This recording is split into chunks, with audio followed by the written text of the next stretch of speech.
Endi sizlar bilan yana uporядочь degan bölümünü o'shalardan göremiz hozir. Bu nav narsa. Hozir men yana bir 2-3 papka ochib tashlayman.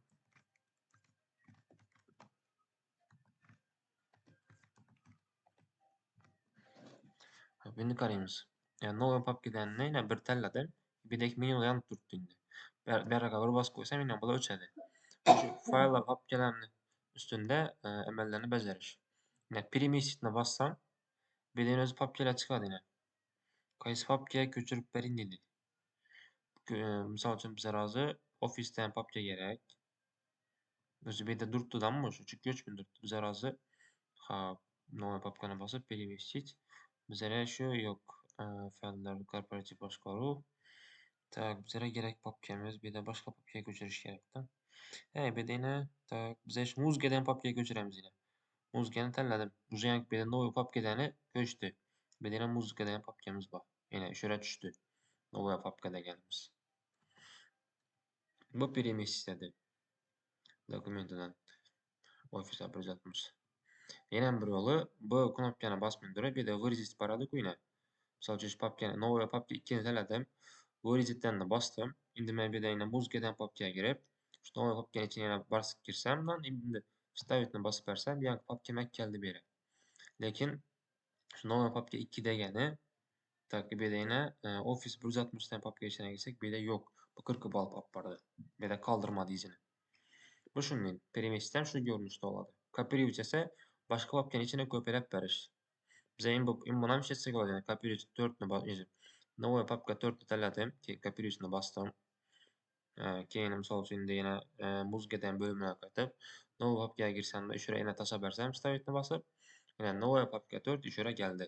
Bu ko'payib oldi. Endi ham papkamga qaytib ko'rsam, bu yerda новый papka 4 turibdi yana. Bu yerda kopировать v degani boshqa bir papkaga ko'paylash. Keyin удалить bor. Bu yerda удалить в корзину yoki удалить окончательно bor. Bu корзина bo'lsa, bu корзinaga tushadi shu papkamiz. Agar удалить окончательно ni bossak, полностью o'chib ketadi kompyuterimizdan, korzinadan, papkadan qolmaydi. Keyin bu yerda endi qarasak, adini o'zgartirish переименовать. Переименовать.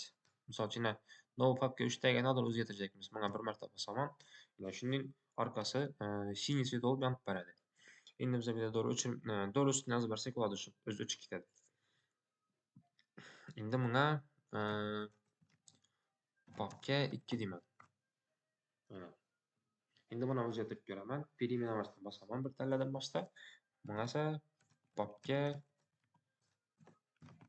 3.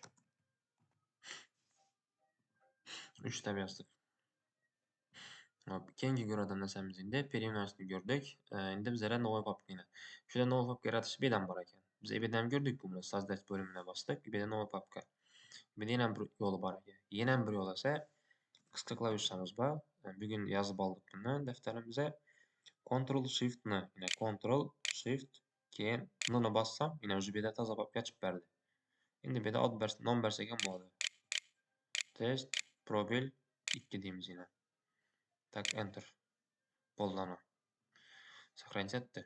Test 2 dan papka bo'ldi. Xo'p, biz endi hozir shuni ko'rdik. Endi keyingi videolarimizda bank elementlarini ko'ramiz.